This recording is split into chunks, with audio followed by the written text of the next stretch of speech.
Hello, everybody. Hi. Take 19. Sounds horrible. Anyways. Hi, everybody. We are in Apalachicola, waiting on weather, but we thought we'd update you a little bit on last year's adventure. Reflection on a Loop. Sponsored by Apalachicola. Oyster City Beer. Yep. Anyway. It's been a while since we've done any kind of video besides shooting off a fire extinguisher, which is just stupid shit. But we want to give you a video of where we've been and what we thought of the whole America's Great Loop. And with that, I'll let you start. Thank you. We started in February of 21. We made it to Wilmington, North Carolina, and we were waiting at that time. So COVID was happening, and we waited to see if Canada was going to open, and it was becoming too late. So we just stayed there, turned back around, went down to the Keys, and then March of last year, I'd say we technically left again for the loop. Yeah. So it took us roughly 9 months to make that eastern shore up. Went through Canada, back down through Great Lakes, Wisconsin side. Down to Chicago. Hi, kids. And through the Illinois River, and then all the way down the rivers. But we went side trip to Chattanooga. Yep. And then down to the rivers to Mobile, where we actually started the American Great Loop. Where we crossed our wake. So what's your impression positive of the whole loop? I think you get to see a lot of America that you don't normally see on any road trip. A lot of cute little small towns. Some really neat local folks. Yeah. Yeah. Colorful. Some good food. Some bad food. I really enjoyed going through New York City. I think that was probably pretty cool. That was cool, I should say. Going past the Liberty was pretty amazing. Captain had to drive. It was pretty busy with a lot of ferries going on. There were a lot of other loopers as well. Driving around, trying to take our pictures. We were doing the same for everybody else. And then we went into dockage, but stayed on the New Jersey side. But going up the Hudson River, I think, was really cool. I loved doing the Erie Canal. I think that was really fun. Going into Canada was really fun. Good. Go ahead. I thought of something. Good. We explored a little bit of the Thousand Islands. I'd like to go back up there someday.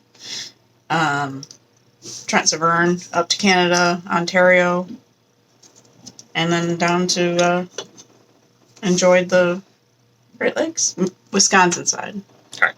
You?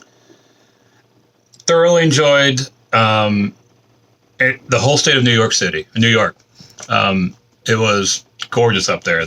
Once you got to New York City and you see Statue of Liberty, which is really tiny, actually. That big. It's really tiny compared to all the other buildings. It was a busy time. Like she said, there's a lot of ferries. Ferries going everywhere and stupid loopers trying to do shit. How is your opinion? Okay, yeah, sorry. New York State was gorgeous. Canada was gorgeous. Yeah. Got a little cold towards the end there when we were up into the Northern Channel. Yeah, but the water is just like the Caribbean. You can look down, and what you do see is a lot of bunch of rocks. Rocks everywhere. You got to be on your A game going through those channels. But the Canadians have their markers very well. Yep. Better. I'd almost say better than sometimes the U.S. Yeah. But you got to just be aware of what you're looking at. We went to, I think one of our most challenging places was a place called Hangdog Channel. And a lot of people, when you say you go through there, they're like, ooh. But it was fine. We did it. And it was challenging. We actually had to stop and go. I saw a marker and I'm like, I don't think that looks right, Mike. Just put it in neutral. It was one of these, it's like going up a switchback mountains. You're going back and forth, and rocks everywhere. Just rocks. Yeah. That was fantastic. But we made it. Yeah.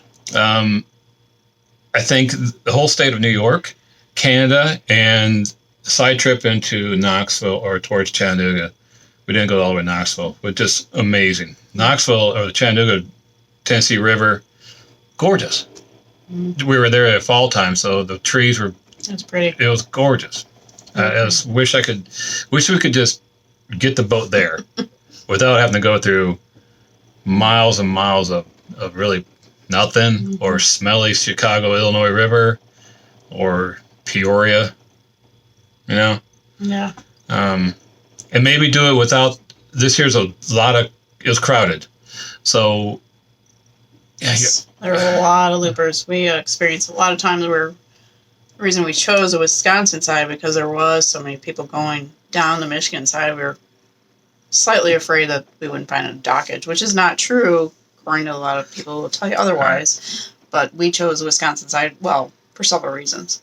That and it's gorgeous, and beer and cheese. What else do you need? No, it was gorgeous. It was everything that I remember as a child going on Lake Michigan. But Chicago, sorry, it wasn't as magical as I thought it would be. It's okay. But it was quick. It was really cool going through downtown Chicago, but it ended quickly, and it did smell. Question of the year. Oh yes, would we do it again? Yeah. No. Not right now. We're gonna take a break. We're gonna go to the Bahamas with our friends Deanna and Adam. I see the Fosters. Maybe. But it's a lot of work. It's tiring. You're planning all the time. Sometimes you're stuck for a week in a place you don't want to be stuck at because of the weather. Or you don't know where you're going to be. Going through the locks, you're depending upon the lock masters and people being nice. Getting through those locks can take a lot of time. We did 30 miles one day, and it took us, I think, 6-7 hours. There were a lot of us trying to get through. Some people trying to cut us off. It didn't work. No. And I don't. The locks are not really that difficult, but planning them can be. Yep. And you don't know if you can make your next destination in time. But luckily, it's summer and or late fall. Mm-hmm. You still have daylight, but we had a lot of change of plans, I think. Or you have your backup plan of where you're going to be or where you're not going to go. No, the Canadian locks were no problem because there's no commercial traffic. It's just recreational boaters going up and down. Cruise ship. Except a small little cruise ship. But those, they get you right through. It's not a big deal. It wasn't really until, which we experienced locks coming across from Houston. It wasn't until going through Chicago and everything else and down to Mississippi and Ohio and Tennessee where the commercial traffic takes precedence, which is fine. They're working. That's what they're supposed to do. Gosh. You just got to plan. And some days we were somewhere in Illinois. We had to wait. We pulled over at this. 2 hours we waited. 2 hours. And then sure as shit, here comes some more loopers, and they just kind of go right by us. I'm like, well, no. Mm-hmm. Where are you going? We're waiting here. Yeah.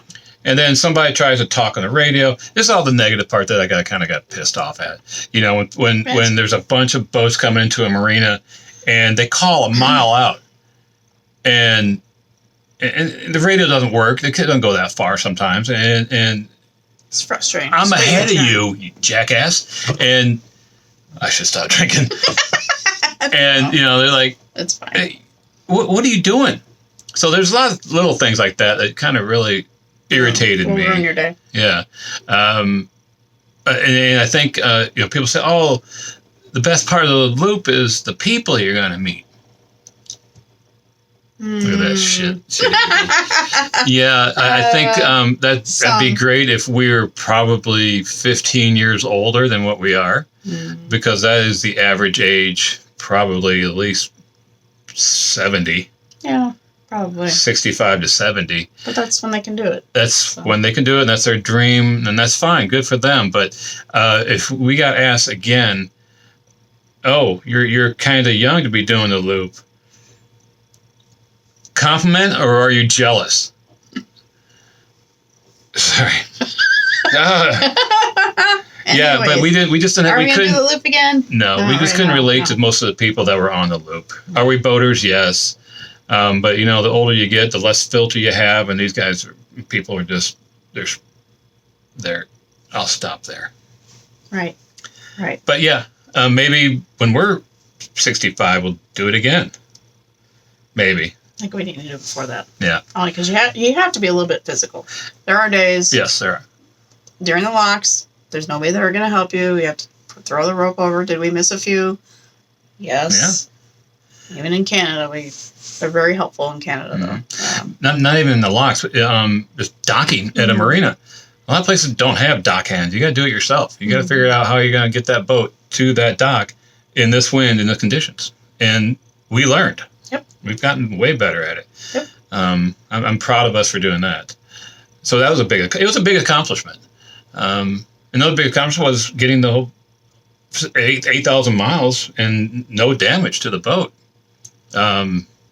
Amazing. We got pulled out here in Orange Beach to get some work done, and the props look great. Even though I remember when it flooded in the Erie Canal, and the locks were just it looked like a forest was coming out of the locks. Yeah. And chairs, she's baby chairs, just everything. And she's shoving out there like she's in Venice with a pole, and pushing it all the way. I got a little anxious, and I got forward, and bonk. I heard one of the props hit something.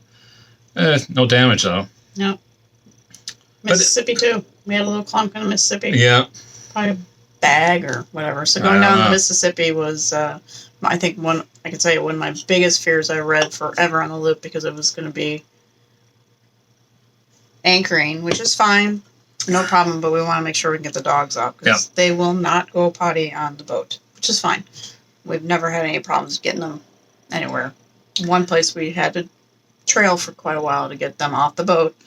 Mm-hmm. But they did fine. And we did fine. It was very low water, so a lot of the anchorages were gone, but you could just go off on the side of it a little bit. Yep. It's amazing. You read what you see under the water. Yeah. And you read into it's like, oh, beware of the weir dams and outside wing dams and all these other things. Explain what that is to some. It's just a pile of rocks that the engineers put to keep the river flow in one way, or the deeper water that way. But then you don't realize how wide the Mississippi and Ohio are, that even though you're meeting up, crossing a 36-tow barge, there's still plenty of room with low water, and it's just amazing. You had to tell one captain one time not to. You had low water, and it was getting 4.5 feet. We also did see our depth finder go to 0. So yes, we did, and not. We were coming into a marina which I knew would be shallow, but it was just mud, fluffy, just goo, and not even. It turned the old lock into a marina. Yeah, so but it was fine. All good. Yeah, it was an adventure of a lifetime. We still like each other. Yeah, we're still married. I have more respect for her than anything, especially for putting up with me. The boat ran great. I want to do another video of what we've done to this boat to make it self-sufficient. Is that a good word? It's a very low maintenance boat. Gosh, I'll have to get into that later. That's a whole different thing. Yeah. We like our boat. This is our house. We take care of it. Try to. Easy peasy. Somebody's snoring. Sid's falling asleep. But yeah, we're just going to be cruisers for right now. And like I said, we've made plans for August through October. Thanks, Nancy. And next winter, potentially, we're going to go back to Marathon and the Key West. We're going to try Key West this time. Yep. So, see what trouble we can get into. But that's it for now. Sorry our videos aren't flashy and graphics and stuff like that. That costs money. I'm not doing it. This is my phone. Bye. Bye.